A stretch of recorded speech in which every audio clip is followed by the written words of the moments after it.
Assalamualaikum warahmatullahi wabarakatuh. Perkenalkan, nama saya Putri Salsabila, mahasiswa Universitas Negeri Padang, jurusan akuntansi dengan NIM 21043052 tahun masuk 2021.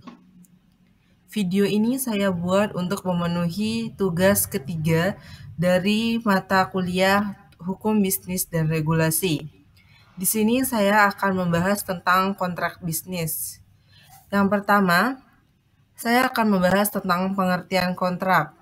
Kontrak adalah peristiwa di mana dua orang atau lebih saling berjanji untuk melakukan atau tidak melakukan sesuatu perbuatan tertentu. Biasanya kontrak ini dibuat secara tertulis. Untuk syarat sahnya kontrak, yang pertama ada syarat subjektif. Syarat ini apabila dilanggar maka kontrak dapat dibatalkan. Yang pertama ada kecakapan untuk membuat kontrak atau dewasa dan tidak sakit ingatan. Jadi untuk orang yang membuat kontrak harus adalah orang dewasa dan tidak memiliki penyakit dalam ingatannya. Yang kedua adalah kesepakatan mereka yang mengikatkan dirinya. Untuk syarat yang kedua yaitu syarat objektif. Syarat ini apabila dilanggar maka kontraknya batal demi hukum. Yang pertama, suatu hal atau objek tertentu, dan yang kedua, sesuatu sebab yang halal atau kausa. Lanjut, ada asas dalam berkontrak. Menurut pasal 1338 ayat 1 Kitab Undang-Undang Hukum Perdata menyatakan bahwa semua perjanjian yang dibuat secara sah berlaku sebagai undang-undang bagi mereka yang membuatnya. Dari bunyi pasal tersebut sangat jelas terkandung asas yang pertama, konsensualisme yang memiliki arti perjanjian itu telah terjadi jika telah ada konsensus antara pihak-pihak yang mengadakan kontrak. Yang kedua ada kebebasan berkontrak, artinya seseorang bebas untuk mengadakan perjanjian, bebas mengenai apa yang diperjanjikan, bebas pula menentukan bentuk kontraknya. Dan yang ketiga ada pacta sunt servanda, artinya kontrak itu merupakan undang-undang bagi para pihak yang membuatnya atau mengikat. Di samping itu ada beberapa asas lain dalam standar kontrak. Yang pertama ada asas kepercayaan, yang kedua ada asas persamaan hak, yang ketiga ada asas keseimbangan, yang keempat ada asas moral, yang kelima ada asas kepatutan, yang keenam ada asas kebiasaan, dan yang kedelapan ada asas kepastian hukum. Untuk sumber hukum, mengenai sumber hukum kontrak yang bersumber dari undang-undang dijelaskan. Yang pertama, persetujuan para pihak atau kontrak. Yang kedua, undang-undang. Selanjutnya yang lahir dari undang-undang ini dapat dibagi dua. Yang pertama ada undang-undang saja, yang kedua undang-undang karena suatu perbuatan. Selanjutnya yang lahir dari undang-undang karena suatu perbuatan dapat dibagi dua lagi, yaitu yang pertama yang dibolehkan dan yang kedua yang berlawanan dengan hukum. Nanti kita akan membahas tentang risiko. Risiko adalah kewajiban untuk memikul kerugian jika ada suatu kejadian di luar kesalahan salah satu pihak yang menimpa benda yang dimaksudkan dalam kontrak.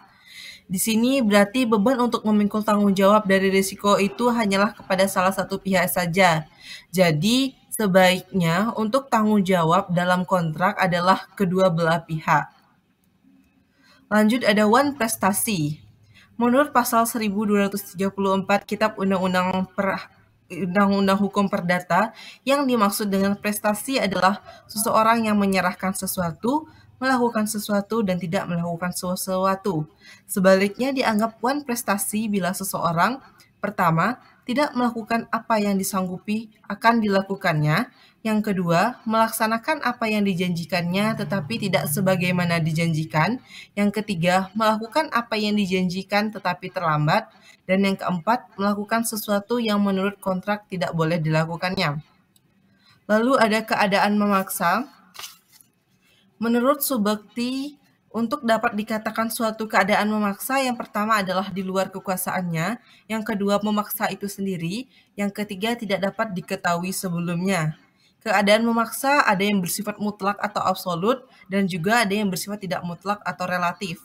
Contoh dari yang bersifat mutlak yaitu ada seperti bencana alam, Contoh bencana alam ada gempa bumi, tanah longsor, banjir, tsunami, dan lain-lain. Dan untuk contoh yang tidak mutlak yaitu berupa suatu keadaan di mana kontrak masih dapat dilaksanakan tetapi dengan biaya yang lebih tinggi. Misalnya terjadi perubahan harga yang tinggi secara mendadak akibat dari regulasi pemerintah terhadap produk tertentu. Lalu kita akan membahas tentang macam-macam kontrak. Yang pertama yaitu ada perjanjian kredit.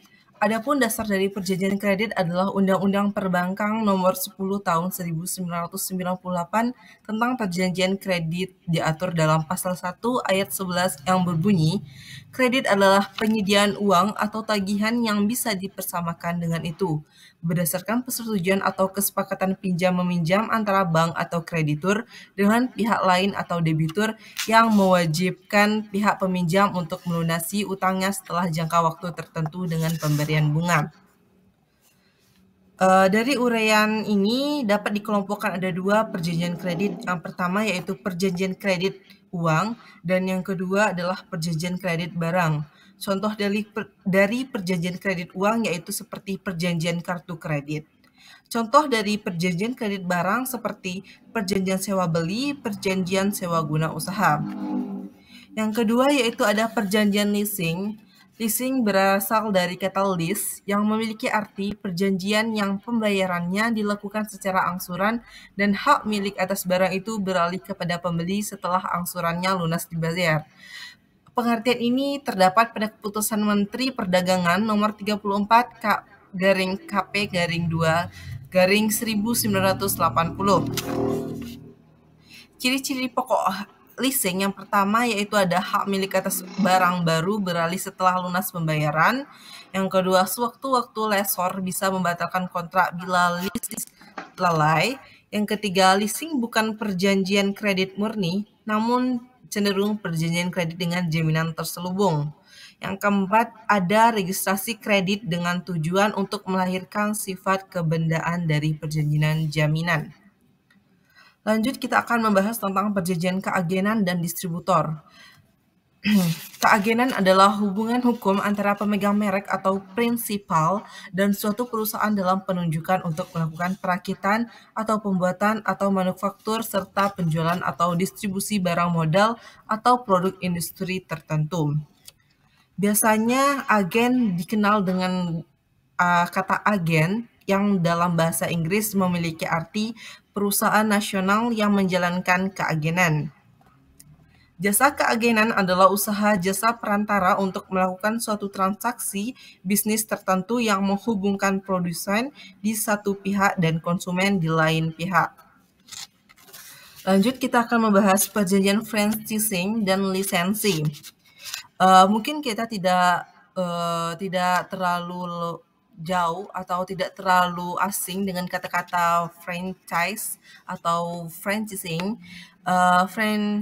Franchise adalah pemilik dari sebuah merek dagang, nama dagang, sebuah rahasia dagang, paten atau produk yang biasanya disebut franchisor yang memberikan lisensi ke pihak lain atau biasanya disebut dengan franchisee untuk menjual atau memberi pelayanan dari produk di bawah nama franchisor. Lalu kita akan membahas tentang berakhirnya kontrak. Kontrak dapat berakhir karena yang pertama pembayaran, yang kedua penawaran pembayaran tunai diikuti oleh penyimpanan produk yang hendak dibayarkan itu di suatu tempat, yang ketiga pembaruan utang, yang keempat kompensasi, kelima pencampuran utang, keenam pembebasan utang, ketujuh hapusnya produk yang dimaksudkan dalam kontrak, kedelapan pembatalan kontrak, kesembilan akibat berlakunya satu syarat pembatalan, dan yang terakhir atau yang ke-10 yaitu lewat waktu.